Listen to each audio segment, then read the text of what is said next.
Assalamualaikum warahmatullahi wabarakatuh. Terima kasih yang udah klik video ini. Balik lagi nih di Ada Misteri, kali ini dalam segmen mencekam atau menceritakan kisah misteri bareng gue Ari dan Kiki tentunya. Apa kabar nih Sobat Misteri? Semoga kita semua selalu dalam keadaan sehat dan dijauhkan dari segala sakit penyakit. Dan untuk kalian yang belum mendapatkan pekerjaan, semoga segera mendapatkan pekerjaan yang terbaik untuk kalian.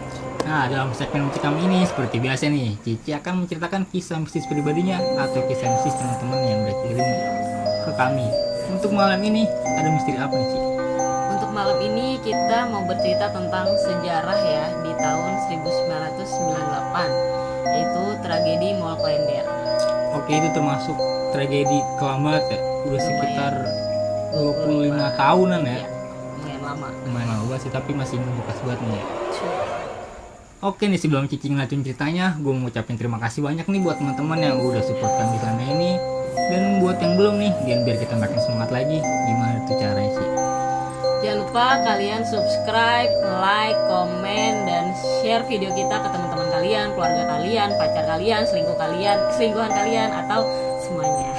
Dan jangan lupa nih, dinyalain lonceng notifikasinya agar kalian tidak ketinggalan nih video-video dari kami. Gak selama-lama lagi, kita langsung masuk aja nih ke ceritanya.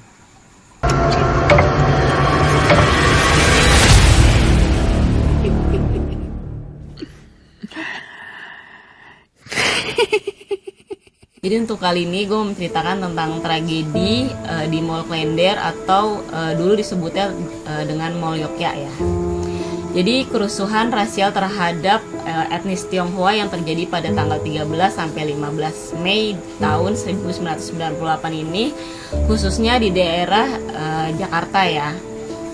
Kerusuhan ini sebenarnya diawali oleh krisis finansial atau yang disebutnya itu krisis moneter ya. Krismon ya? Krisis moneter. Nah di situ ada yang namanya tragedi Trisakti, di mana ada 4 mahasiswa yang terbunuh dalam demonstrasi itu. Jadi ada 4 mahasiswa tuh yang tertembak di saat tragedi itu, gitu, di saat demonstrasi itu. Nah itu terjadinya tanggal 12 Mei ya 1998. Nah dari kejadian itu makinlah banyak kerusuhan, terus penjarahan di mana-mana kayak gitu. Dan yang paling yang paling parah itu ya ada di Mall Klender ini gitu, atau kita sebutnya ya? Mall Yogya ya dulu ya. Nah ini tuh terjadi di tanggal 15 Mei 1998. Nah di saat itu memang kebanyakan di Mall Klender ini atau di Mall Yogya ini, gue sebutnya Mall Klender aja kali ya, lebih enak ya. Biar lebih gampang juga ya. Nah di Mall Klender itu memang salah satu mall yang paling lengkap jualannya lah, intinya kayak jadi di situ bioskop ada, terus kayak peralatan rumah tangga ada, terus juga kayak baju pakaian apapun situ lengkap lah. Pokoknya mall terlengkap adalah dulu itu di Mall Klender gitu. Nah memang udah terjadi kerusuhan di Mei 1998 ini, jadi pihak mall itu udah ngasih tahu nih ke seluruh tenan lah kayak kayaknya hari ini kita harus tutup lebih awal gitu karena takutnya ada kerusuhan gitu, karena kan mereka kan kayak dapat info-info gitu kan bakal ada kerusuhan kayak gini gitu. Nah emang di situ kurang lebih jam 11 atau jam 12-an mereka itu udah tutup semua. Kayak mall itu benar-benar udah tutup semua, 95% semuanya udah tutup. Cuman ada beberapa orang yang masih buka ya, atau dia mau beres-beres, atau dia emang masih di situ untuk menunggu apa kayak gitulah. Pokoknya intinya adalah 95% di mall itu udah tutup semua gitu.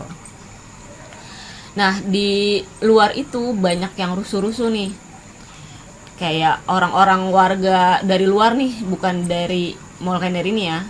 Pokoknya dari luar itu banyak yang kayak provokasi gitu, ayo kita jarah aja mall ini, ayo kita jarah aja mall ini, kita bisa ngambil apapun keperluan kita yang ada di sini, intinya kayak gitu. Nah dari warga yang daerah Mall Klender ini ngasih tahu kayak jangan gitu, lebih baik jangan di jarah lah, intinya kayak gitu, mendingan cari tempat lain aja gitu, takutnya nanti terjadi sesuatu yang gak diinginkan, intinya kayak gitu. Udah diperingatin sih sama warga-warga asli daerah Klender itu buat jangan masuk ke mall ini gitu, intinya jangan ngejarah lah, intinya kayak gitu. Tapi karena yang provokasi ini kuat nih, kayak di sini tuh banyak yang jual tuh kebanyakan Cina gitu. Kita jarah aja katanya gitu. musuh kita adalah orang Tionghoa, intinya kayak gitu, ada yang ngomong kayak gitu, musuh kita adalah Cina gitu, pokoknya masih tinggi masih banget ya. rasis banget. Nah dengan provokasi itu mereka yang ratusan orang ini ya benar-benar kayak oh ya udah ayo kita masuk aja, kita jarah gitu. Nah dan di situ juga kebanyakan tuh orang-orang warga luar, dan ada juga orang-orang yang pakai baju sekolah gitu, kayak pakai baju sekolah SMA kayak gitu. Cuman ya nggak tahu ya dia benar-benar anak sekolah atau dia menyamar sebagai anak sekolah, intinya kayak gitu. Gitu. Dan di saat itu mereka semua kayak udah mau ngejarah nih, dan ada salah satu yang provokator itu bilang ayo kita masuk, kita jarah Cina gitu, kita serang Cina, intinya kayak gitulah. Akhirnya ratusan orang itu masuklah ke Mall Klender ini buat ngejarah barang-barang yang dia mau lah, kayak dia ngeluarin ada kayak model-modelan lemari kayak gitu, terus dia ngeluarin baju-baju kayak gitu, kayak ditumpuk-tumpuk gitulah. Jadi mereka kayak ngambil terus ditaruh dulu, ambil ditaruh dulu kayak gitu. Nah dari situ mereka lagi heboh, lagi seru-serunya pokoknya nyari barang-barang yang mereka mau. Datanglah mobil pick up merah dari arah mana gue kurang paham ya. Berhentilah di depan Mall Klender itu. Dan kurang lebih yang ada di mobil itu tuh 4 atau 5 orang lah gitu. Dan orang-orang itu tuh berbadan-badan besar semua, kayak benar-benar badannya tuh gede-gede banget lah gitu. Dan dari mobil itu mereka keluar bawa bensin, kayak bawa beberapa bensin lah gitu, Dirigen gitu. iya. Nah itu yang keluar, yang masuk ke area Mall Klender itu 2 orang. Jadi 2 orang badan gede ini benar-benar bawa inian bensin, dan mereka ngelihat kayak tumpuk-tumpukan baju-baju kayak gitu, dan mereka siramin bensin, akhirnya mereka bakar tanpa orang yang dalam tahu nih. Dan dia bakar lalu dia kunci semua pintu-pintu yang ada di situ, yang benar-benar kayak emang rencananya mereka emang mau ngebakar mall ini gitu. Oh emang udah kayak diatur banget ya. Iya makanya kan dari awal sebenarnya orang-orang situ udah ngasih tahu jangan gitu kan. Dan mall ini pun kan awalnya emang udah tutup kan, udah diperingatin buat tutup lebih awal kayak gitu. Tapi mereka bersikeras kayak saking fanatiknya, dan dia ada keinginan benar-benar kayak buat ngambil segala macam barang yang ada di situ. Ya udah mereka akhirnya masuk semua dan ngambil barang-barang itu. Ini mumpung lagi ada rusuh gitu Iya, ya, sekalian aja. Gue dapet barang-barang yang gue pengen gratisan nih, kayak Iya, gitu bener. kan. Nah, dari situ akhirnya mereka lagi seru-seruan, tiba-tiba kayak ada asap gitu nih dari bawah.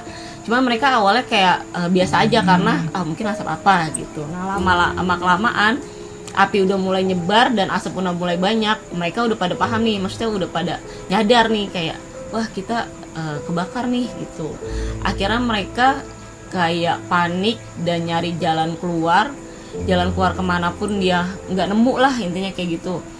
Terus kayak ya itu gedor-gedor kaca segala macam, tapi ya semua itu emang kekunci, udah terkunci dari luar dan mereka nggak bisa keluar gitu. Akhirnya mereka gimana pun caranya gue harus nyari jalan keluar nih gitu biar gue bisa selamat gitu. Akhirnya ya mereka ada yang masuk ke kamar mandi buat nyelamatin diri gitu. Maksudnya kan kalau di kamar mandi itu ngerasa kayak ada air lah atau apa gitu, ngerasa mereka, aman aja iya. mungkin ya. Dan di situ juga posisinya mall itu bener-bener lampunya nggak ada ya, karena emang udah mati, karena kan mall itu udah posisinya tutup ya? Jadi pencahayaan juga nggak ada, dan di situ posisinya asap udah di mana-mana, dan rata-rata kebanyakan udah terbakar semua kan yang ada di situ. Akhirnya ya mereka panik, ada juga yang benar-benar kehabisan nafas dan mereka pingsan. Terus ada juga yang ngumpet di kamar mandi, terus ada juga yang dia tuh lebih memilih kayak pas saking paniknya nih mereka ada yang ke atas lalu mereka terjun. Mereka mikir gue bakalan selamat nih, mendingan gue terjun aja gitu. Akhirnya mereka terjun. Ada beberapa yang terjun dari mall itulah, intinya kayak gitu. Dan banyak juga yang benar-benar panik, nyari-nyari jalan keluar nggak ketemu. Ya ada yang pingsan juga, dan akhirnya mereka kebakar pelan-pelan. Ya semuanya itu benar-benar habis kebakar. Kayak mereka tuh pada minta tolong bukain, tolong gitu. Cuman ya nggak ada yang nolongin, posisinya di situ semua udah kebakar dan pintu semua udah ditutup. Mereka nggak punya jalan keluar buat nyelamatin diri gitu. Dan akhirnya yang orang-orang yang ada di situ kurang lebih ada 400 orang lebih ya terpanggang di dalam Mall Klender itu. Tuh kebakar hidup di dalam situ yang nggak bisa Kebakaran keluar ya. hidup nggak bisa keluar. Ada yang anak kecil juga kan, ada yang orang gede, pokoknya banyak lah, kurang lebih 400 orang lebih yang meninggal di tragedi Mall Klender ini gitu. Pada saat itu berarti suasana belum chaos banget ya, nggak nyangka banget ya, karena emang Nggak nyangka banget. gimana itu ya, lagi rusuh-rusuhnya ada kesempatan buat ngejarah, dia masuk, tapi ternyata emang itu kayak udah emang diatur gitu ya. Kayaknya sih emang udah diatur, karena kan tiba-tiba mereka udah masuk semua dan udah diperingatin juga sama orang situ. Mungkin orang situ juga tahu atau gimana, kita nggak tahu ya. Kayak mereka peringatin jangan masuk ke mall ini gitu. Tapi kan dengan kekehnya sama provokator ini, mereka akhirnya nurut kan, semuanya Akhirnya masuk. ya. Muat nih gitu ya. Betul. Dan tiba-tiba ada mobil yang bener-bener udah niat banget bawa bensin. Bensin, nah itu kan iya, maksudnya. buat Emang ngebakar niat mall banget itu. gitu. Nah itu dia. Dan sialnya lagi yang di dalam situ tuh benar-benar banyak banget, benar-benar ratusan orang, lebih dari 400 orang yang benar-benar mati karena terpanggang. Gitu. Ngeri banget sih. Ngeri banget. Kalau lu pas tahun segitu tuh lagi umur berapa tuh Ci, kalau boleh tahu? Tahun 98. Iya. Apa sempat lihat kejadian-kejadian kerusuhan gitu nggak? Iya, itu gua umur 9 tahun ya, kelas 2 SD gua.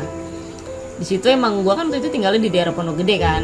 Nah, di situ emang banyak banget penjara-penjara, banyak juga toko-toko, kayak toko-toko pinggir jalan gitu, dan kebetulan emang Cina-Cina rata-rata kan yang di situ. Dari situ banyak ruko-ruko yang dijarah, terus kayak tempat-tempat makanan kayak gitu. Dan gue sih ngelihatnya kayak orang nih berkerubung datang-datang ke kayak ruko-ruko gitu, kalau ngambil-ngambil barang. Terus yang diambil apa, makanan. Nah terus juga banyak juga kayak modelan kayak botol-botol kayak Coca-Cola kayak gitu-gitu, pokoknya. Minuman gitu ya. Iya, minum-minuman kayak gitu kayak berserakan. Jadi banyak juga orang yang cuma lewat doang nih tadinya, kayak ada yang kosong nih, maksudnya ada yang nggak ada yang punya nih gitu kan, gua ambil aja. Oh, jadi ikut ngejar aja loh, nggak tahu ya. Tapi sialnya dia cuman ngambil satu minuman itu aja, dia ini kena tangkap Nangkep sama polisi. di situ. Iya.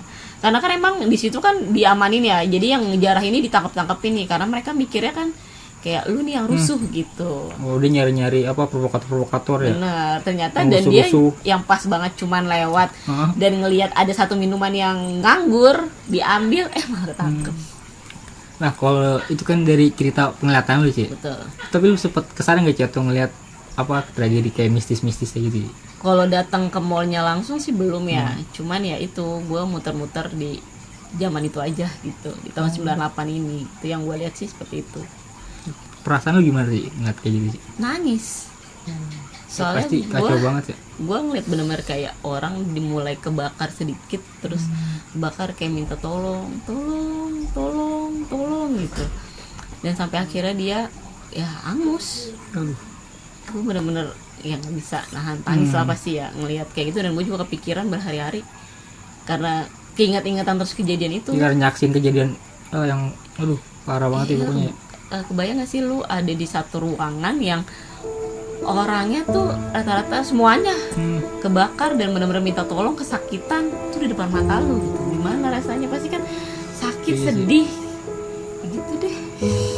Ya pokoknya semoga di Indonesia nggak pernah ada kejadian kayak gitu lagi lah. Tragedi 98 jangan sampai ada lagi gitu ya. Betul, amin.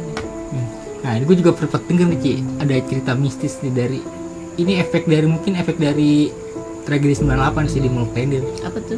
Jadi kayak ada ini malam-malam nih ya. Gue juga sempet ngeliat sih di YouTube juga. Jadi kayak supir angkot nih.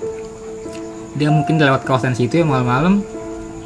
Tiba-tiba tuh angkotnya mogok. Angkotnya mogok. Mogok itu angkot kosong ya. Angkot kosong, dia lagi mogok. Udah bingung tuh mogok kenapa. Tiba-tiba pas dia nengok ke belakang penumpang itu penuh. Oh, tadinya kosong. Tadi kosong, mogok, terus pas penuh. nengok banyak orang. Banyak orang. Terus kata supir angkot tuh bingung juga nih.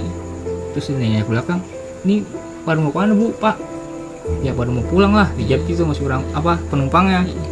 Supir angkotnya juga bilang gini, "Lah, mobil saya lagi mogok nih Pak." Saya kata yang di belakang penumpang ada yang bilang lagi tuh, "Udah coba aja dulu jalan." Lah, ya jalan itu Bisa. mobil. Mobilnya nggak mogok. Iya, nggak mogok, jalan tuh mobil. Ini juga bingung tuh supirnya sebenarnya. Tadi mogok ya. Karena ada penumpangnya bisa jalan. Ini alhamdulillah banget ya sebenarnya. Di jalan tuh nggak lama, mungkin lewat Nur Temali gue kurang paham gue ya. Jadi adalah 2 orang tuh turun, 2 atau 3 orang turun gitu. Dibayar tuh pakai duit mungkin gede kayak 100 ribuan lah mungkin ya. 100 ribuan dia bayar, kata supir angkot dia bilang, wah nggak ada kembaliannya nih, pakai uang pas aja. Kata si penumpangnya, wah nggak ada, ambil aja. Kata penumpangnya gitu. Kata penumpangnya, ya udah deh abang bodo amat ya. Kalau dulu ada rezeki nih malam-malam kan. Memang dia waktu itu kayaknya lagi ngejar setoran kan sih. Iya, sampai malam. Iya. Di jalan lagi tuh. Jalan. Tempat mikir tuh orangnya. Kan orang duit segini gede gitu kan pada saat itu mungkin ya. Kayak 100 ribu mungkin gede kan pada saat itu. Banget ya dulu mah. Kok main ambil aja gitu ya. Gak lama ada yang ngetuk tuh penumpang di belakang. Kenapa mah? Kenapa pak? Bingung ya? Iya. Coba cek duitnya. Cek duitnya, ternyata duitnya kayak kebakar gitu setengah. Tapi pas diambil awal tuh enggak kayak utuh gitu, enggak kebakar kan. Pas dicek kayak kebakar gitu, bingung tuh dia. Lah, kok ini kebakar ya duitnya? Dia bingung. Nah di belakang juga bingung. Si Naaf, siapa penumpangnya juga nyeletuk tuh. Kenapa pak? Bingung ya? Duitnya kebakar. Iya, kok ini kebakar gini ya? Nggak usah bingung pak. Namanya juga orang kebakaran. Lah kan bingung tuh. Orang kebakaran, kayak duitnya masih dilihat masih utuh gitu. Pasti jalan lagi, sama bingung lagi tuh dia. Ada kayak apa sih hawa-hawa merinding gitu. Iya. Merinding apa ya? Akhirnya si penumpang kayak berhenti masalah tuh ya. Ngobrol tuh, berhenti pak. Nggak usah bingung pak, kata dia. Namanya juga bekas orang kebakaran. Jangan kan duitnya. Orangnya juga kebakar pak. Lah makin bingung lagi tuh penumpang penumpang supir tuh. Pas dia ngecek ke belakang kan, pertama normalnya kayak orang biasa. Pas lihat udah berantakan kayak orang kebakar. Serem banget. Itu sih, itu yang menurut gua ramai itu pas, mungkin itu pas kejadian setelah tragedi ya. Iya kali ya. Itu salah satu yang mungkin tuh kejadian besar itu menurut gua itu ngeri banget sih. Iya lah, serem banget. Orang diangkut tadinya kosong, tiba-tiba banyak orang. Jadi ngomong mereka tuh ternyata kebakar gitu, korban. Itu mungkin ya ini ya, itu korban salah satu dari ini, beberapa korban lah dari yang kebakar ini. Itu serem juga ya. Lu kalau di posisi itu gimana, Lek? Gue gak tahu sih tuh, kalau kayak gitu mungkin gue pingsan saat itu. Gue mengertinya kalau lebih pingsan gue. Nah gue juga punya satu cerita nih, Lek, bukan dari gue sih ya, tapi gue waktu itu kayak baca-baca artikel nih pas gue habis ke Mall Klender ini kan, gue jadi penasaran nih, gue kepo nih gimana sih sebenarnya ceritanya di saat itu gitu. Nah gue baca-baca di salah satu artikel ada yang bilang seorang ibu-ibu nih saksi mata di saat itu ya, warga sekitar situ, kayak dia tuh menyaksikan benar-benar tragedi di Mall Klender ini gitu.